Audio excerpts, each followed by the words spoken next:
प्यारे विद्यार्थियों, नमस्कार। जैसा कि पूर्व की कक्षाओं में हमने प्रेजेंट सिंपल टेंस के अंदर प्रयोग होने वाली correct form of the verb का टॉपिक पढ़ रहे हैं और भी हमने कई नियम देखे, चाहे यूनिवर्सल ट्रूथ हो, चाहे साइंटिफिक और मैथमेटिक्स के प्रिंसिपल हो, या और भी अपन ने कुछ एडवर्ब्स और उसके पहचान सूचक शब्द देखे। आज अपन इसी क्रम को आगे बढ़ाते हैं कि और कहां पर प्रेजेंट सिंपल टेंस की correct form of the verb का प्रयोग होता है। चलिए देखते हैं नेक्स्ट।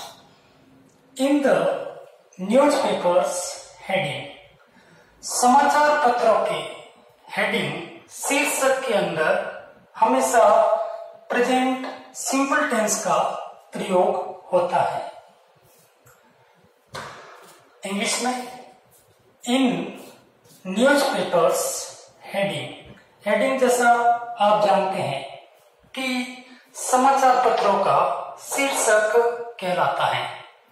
जैसे कि अखबार के अंदर खबर आती है कि भारत मैच जीता, क्योंकि अखबार के अंदर जो भी आप खबरें पढ़ते हैं वो हमेशा हिंदी न्यूज़पेपर में पास्ट टेंस के अंदर लिखी होती है।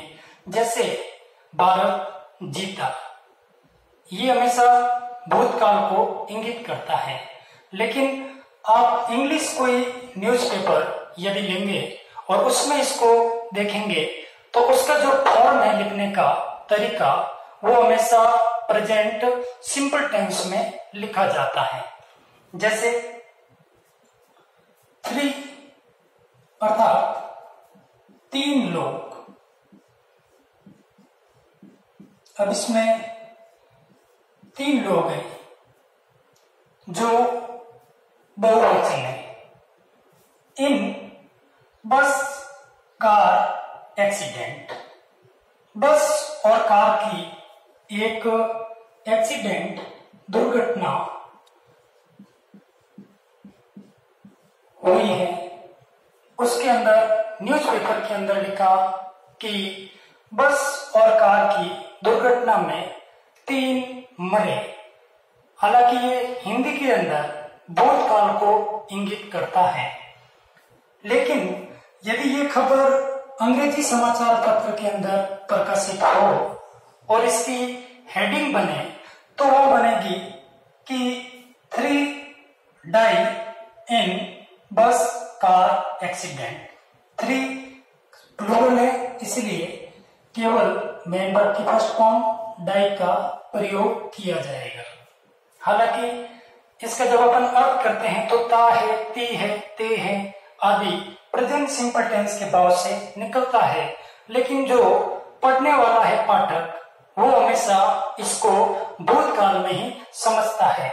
भले इसका अर्थ है कि 3 व्यक्ति कार और बस की एक्सीडेंट में मरते हैं, ऐसा अपन भाषा के आधार पर प्रेजेंट सिंपल टेंस में अर्थ निकालेंगे। लेकिन न्यूज़पेपर के लिखने का यही तरीका होता है। ये सभी भूतकाल की खबरें प्रेजेंट सिंपल टेंस में लिखी जाती हैं। नेक्स्ट सेंटेंस देखते हैं। India Bharat the final match of the world cup, final अंतिम मुकाबला या final match of the world cup विश्व कप का विन, विन का अर्थ होता है जीतना। यदि इसको हिंदी समाचार पत्र के अंदर प्रकाशित किया जाएगा तो इसमें लिखा आएगा कि भारत ने विश्व कप का फाइनल मुकाबला जीता, ये पास्ट टेंस में है। लेकिन अंग्रेजी समाचार पत्र में ये हमेशा प्रेजेंट सिंपल टेंस में लिखा जाएगा। तो प्रेजेंट सिंपल टेंस के हिसाब से इसको फिल करते हैं। इंडिया, जो मेन वर्ब दे रखी है विन फर्स्ट फॉर्म है, अपना सब्जेक्ट इंडिया सिंगुलर है, एक वचन है, इसीलिए इसके साथ SEIS जोड़ना पड़ेगा। तो विन का हो जाएगा विंस। नियम अनुसार अपन ने पूर्व की कक्षाओं में एस या ईएस जोड़ने के रूल पढ़ लिए हैं। चलते हैं नेक्स्ट सेंटेंस की ओर। वाइफ, पत्नी में, एक पत्नी है। वाइफ, ड्रंक हस्बैंड,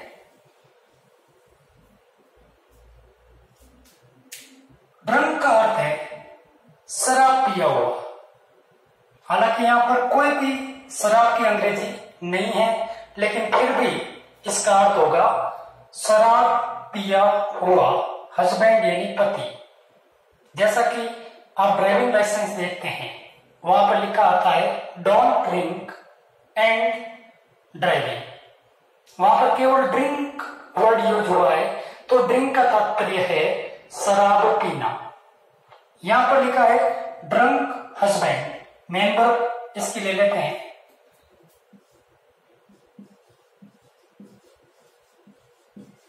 मर्डर, हत्या करना। पत्नी ने शराबी पति की हत्या की।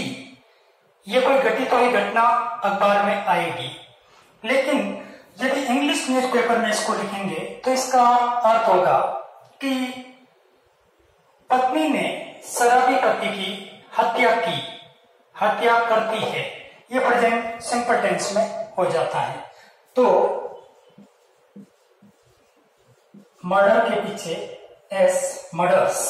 Wife murders drunk husband. ये अपने अंग्रेजी समाचार पत्र में इस प्रकार से प्रकाशित होगी। नेक्स्ट सेंटेंस देखते हैं। द प्राइम मिनिस्टर, प्रधानमंत्री ने।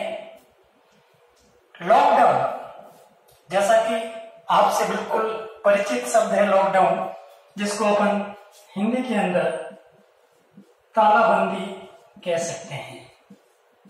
बच्चा बच्चा जानता है, एक ही शब्द सभी के जुबान पर है लॉकडाउन, क्योंकि काफी समय हमने इस लॉकडाउन के अंदर गुजारा है। कई बार छोटे बच्चे भी कहते हैं कि लॉकडाउन है, भले उनका शाब्दिक अर्थ ग्रहण करने की क्षमता नहीं है, लेकिन इस शब्द से जरूर परिचित है। तो प्रधानमंत्री ने लॉकडाउन इन होल कंट्री, संपूर्ण देश में, पूरे देश में अनाउंस का अर्थ होता है घोषणा करना, घोषणा करना। तो अखबार में न्यूज इस प्रकार से छपेगी, the prime minister announces lockdown in whole country. Hindi में यदि इसका अर्थ देखेंगे तो ये होगा कि प्रधानमंत्री ने पूरे देश में लॉकडाउन की घोषणा की। यहां पर अपना सिंगुलर सब्जेक्ट है, द प्राइम मिनिस्टर, एक ही व्यक्ति है, इसीलिए जो अनाउंस लगा है मेन वर्ब, इसके पीछे एस जुड़ जाएगा, अनाउंसेस। आई होप दैट आपका ये रोल बिल्कुल क्लियर होगा कि जो भी अंग्रेजी समाचार पत्रों के अंदर न्यूज छपती है, उसकी हेडिंग जो छपती है, शीर्षक, वो हमेशा प्रेजेंट सिंपल टेंस में लिखी जाती है। इसको अच्छे ढंग से आप नोटबुक में नोट कर लीजिएगा।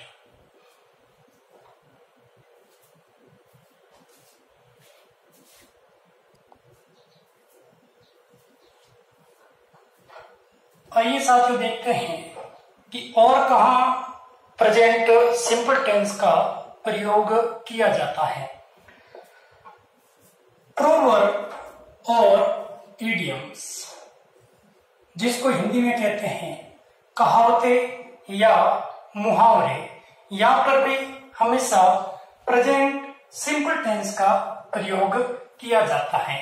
सभी प्रोवर्ब के अंदर मैं आपको नहीं कह सकता, लेकिन कुछ ऐसी प्रोवर्ब अपने कहावतें या मुहावरे होते हैं जिसमें प्रेजेंट सिंपल टेंस का प्रयोग किया जाता है।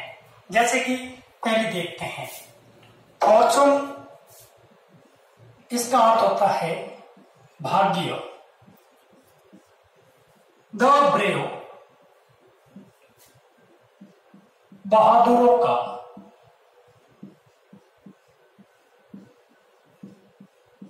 जैसा कि अपने पूर्व कक्षा में हमने देखा कि जिस नाउन के आगे द लगा देते हैं, जैसे हमने एक एग्जाम्पल पढ़ा था पुअर और उसके आगे लगा दिया था दी आर्टिकल, तो उसका अर्थ हो गया संपूर्ण गरीब लोग, अर्थात संपूर्ण गरीब प्रजाति। तो यहाँ पर द ब्रेव इसका मतलब हो गया बहादुरों का। फेवर का अर्थ होता है साथ देना।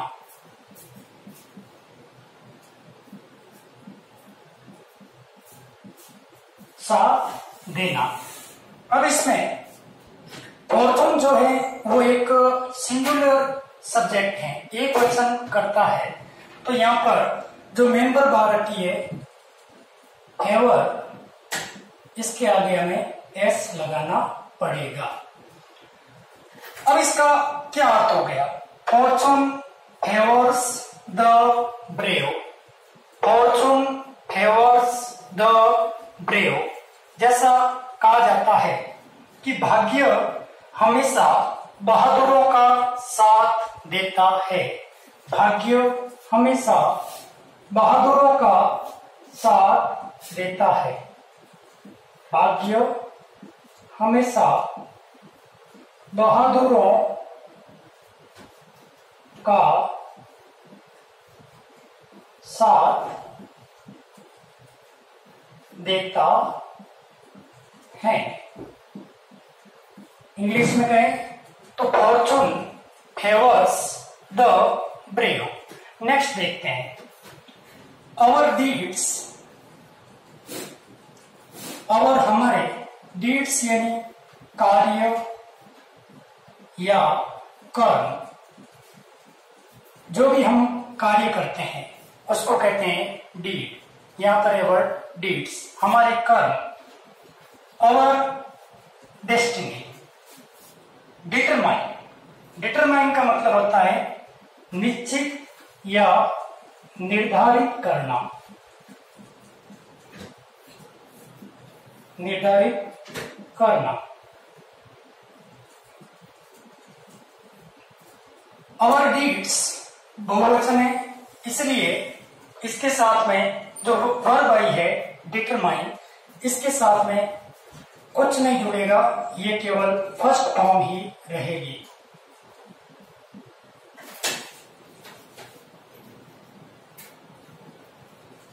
डिटरमाइन केवल फर्स्ट फॉर्म, क्योंकि जो सब्जेक्ट है वो अपना प्लूरल है, बहुवचन है।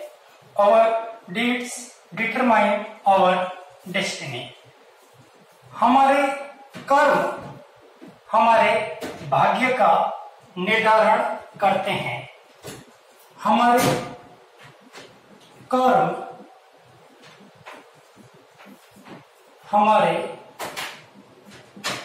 भाग्य का निर्धारण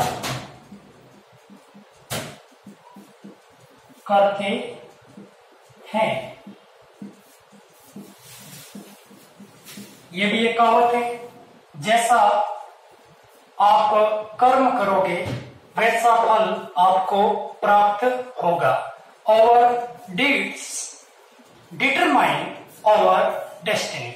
ये एक कहावत है या मुहावरा है जिसमें प्रेजेंट सिंपल टेंस की फॉर्म में इसका प्रयोग किया जाएगा, क्योंकि हम ऐसा तो कह नहीं सकते कि हमारा भाग्य का निर्धारण हमारे कर्म करते थे, ऐसा कभी हम नहीं कह सकते, इसीलिए इसको प्रेजेंट सिंपल टेंस में रखा गया है। नेक्स्ट देखते हैं, ये कई बार परीक्षाओं के अंदर पूछी गई है, चाहे वो 9th का एग्जाम हो, चाहे 10th का हो, चाहे 11th और 12th का हो, ये कई बार पूछी गई है। Slow and steady the race. Win का तात्पर्य है जीतना।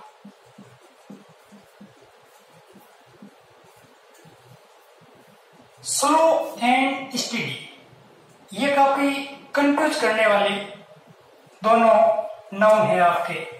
यहाँ पर दो प्रकार की दुविधाओं का सामना करना पड़ता है विद्यार्थियों को, कि पहले तो इसको पहचानना पड़ता है कि ये कोई प्रोवर्ब है और दूसरी बात, जब इसको पहचान ही लेते हैं कि ये प्रोवर्ब है, तो उसमें ये दिक्कत आती है कि इसमें ये जो सब्जेक्ट है अपना सिंगुलर है या प्लूरल है। तो दोनों अपन क्लियर करेंगे आज कि ये प्रोवर्ब है और इसका अर्थ क्या होता है। तो पहले अपन ये तय कर लेते हैं कि ये सिंगुलर है या प्लूरल है। देखने में अपन दिख रहा है स्लो एंड स्टेडी। इस दोनों का अर्थ है सब्र, बिल्कुल सब्र, धैर्य हमेशा रखना चाहिए।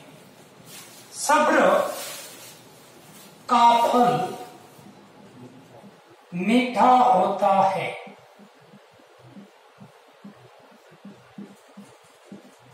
सब्र का फल मीठा होता है। स्लो एंड स्टेडी, ये दोनों इसका अर्थ है सब्र या धैर्य। ध्यान रहे, सब्र या धैर्य दोनों का एक ही अर्थ है, इसीलिए इसको एक वचन माना जाएगा। यहां पर आपको विशेष ध्यान रखना है, इसलिए यहां पर जो मेन वर्ब आ रखी है विन और उसके साथ में आपको एस जोड़ना पड़ेगा। बहुत इंपॉर्टेंट है, मैंने पूर्व में आपको बताया, कई बार यह परीक्षा में पूछी गई है। Slow and steady wins the race, अर्थात सब्र का या धैर्य का फल मीठा होता है। यह आपको और भी आगे के एग्जाम में देखने को मिल सकती है। अगला देखते हैं, एक्शन अर्थात कार्य। लाउडर, लाउड का अर्थ होता है जोर से, लाउडर उससे जोर से, देन वर्ड्स। स्पीक, इसका अर्थ होता है बोलना।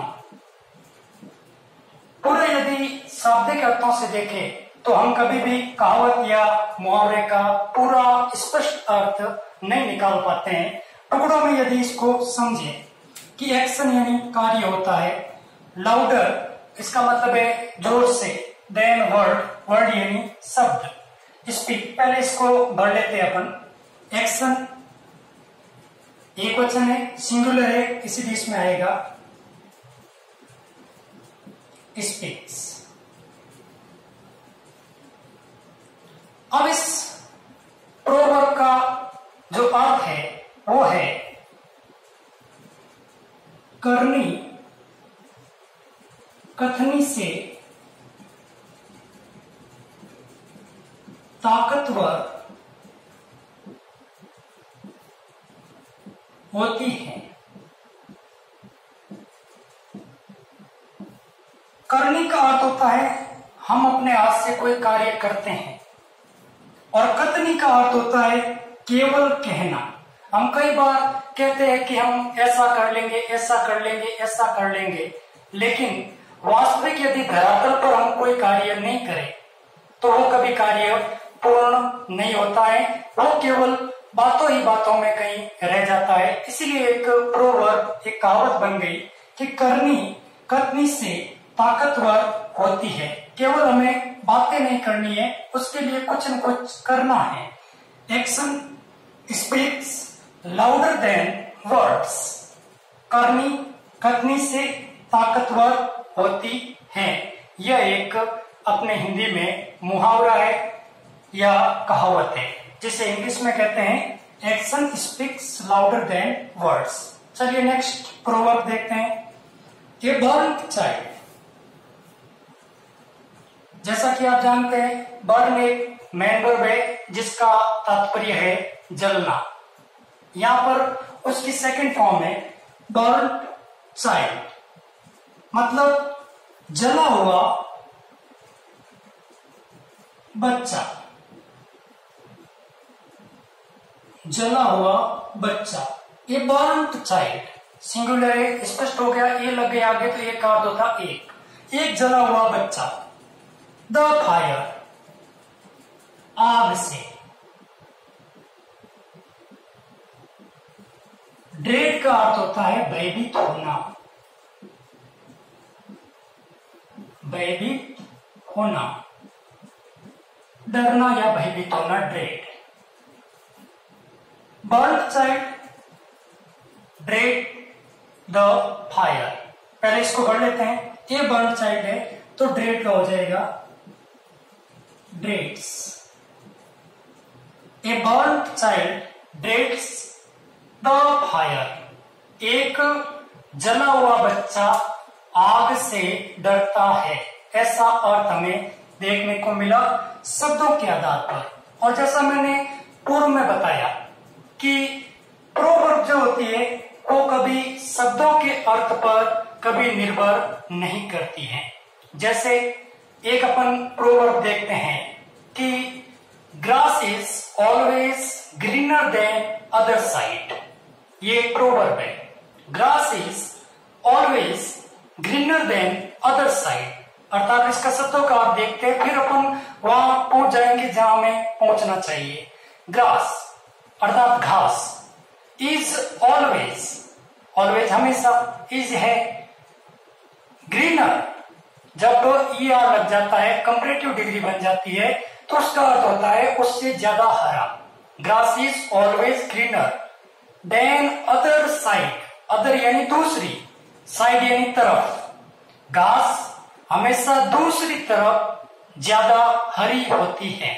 हम यदि घास के मैदान में कभी जाकर खड़े हो जाएं, तो जब हम जहां खड़े रहते हैं वहां हमें लगता है कि सामने थोड़ा सा दूर वहां पर घास हरी ज्यादा है। जब हम वहां जाते हैं तो हमें लगता है कि वहां पर हमेशा घास दूसरी साइड और ज्यादा है।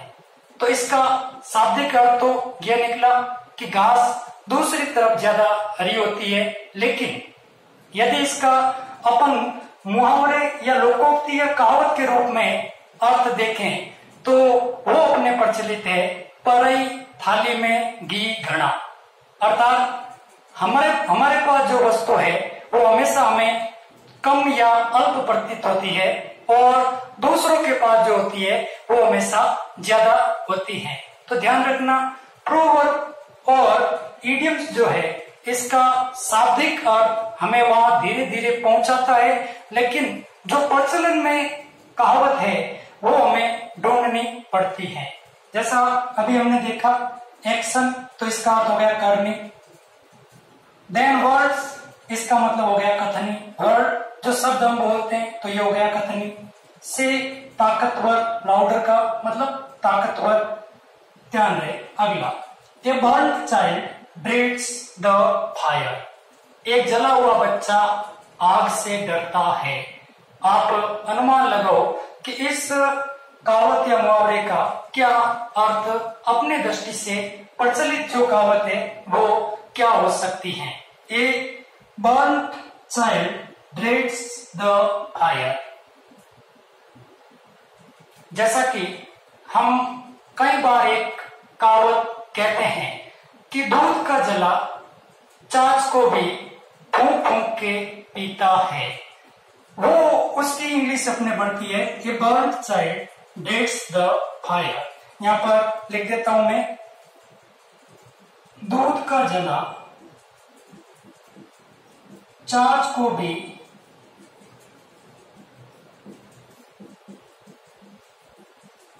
फूंक फूंक के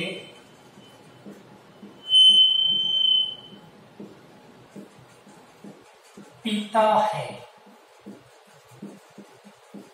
कई बार हम इसको बोल भी चुके हैं और सुन भी चुके हैं, लेकिन इसकी अंग्रेजी क्या होती है वो हमने आज देखी। A burned child dreads the fire. दूध का जला छाछ को भी फूंक फूंक के पीता है। नेक्स्ट देखते हैं, ए बैड वर्कमैन। बैड यानी बुरा, वर्कमैन यानी कार्य करने वाला। जिस आदमी को अच्छे ढंग से कार्य करना नहीं आता है उसको हम कहते हैं बैड वर्कमैन।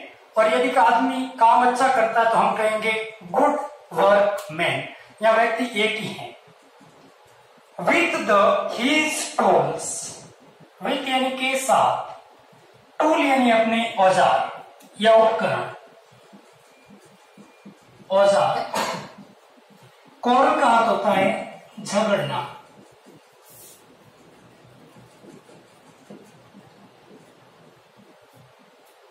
पहले इसको पढ़ लेते हैं। ए बैड वर्कमैन, एक ही आदमी है, सिंगुलर है अपने। तो यहां पर जो मुख्य क्रिया दे रखी है क्वारल, उसके साथ में अपन को एस या ईएस जोड़ना पड़ेगा।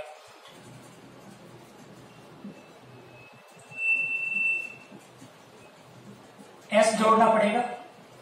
अब ये हो गया, a bad man workman quarrels with his tools, एक बुरा काम करने वाला व्यक्ति क्वारल्स झगड़ता है विथ हिज टूल्स, अपने औजारों से। अब अपन इसका थोड़ा अर्थ जान लेते हैं कि ये क्या कहावत है या मुहावरा है जो हमारे बीच में प्रचलित है।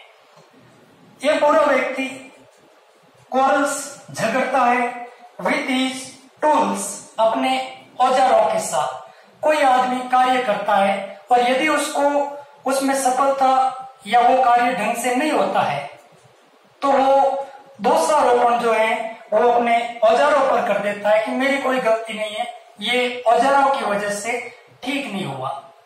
अब इसका देखते हैं कि हमारे बीच ये क्या कहावत प्रचलित है। हम कई बार कहते हैं नाच न जाने आंगन टेढ़ा, नाच न जाने आंगन टेढ़ा, ये हमने कई बार सुना है, बोला है। तो इसको इंग्लिश में कहते हैं a bad workman quarrels with his tools. उम्मीद करता हूं कि आपको ये जितने भी प्रोवर्ब्स और इडियम है ये अच्छे ढंग से समझ में आई होगी। हम इसके बाद और भी कुछ प्रोवर्ब है उनको करेंगे, पहले इसको अच्छे तरीके से नोट कर लें।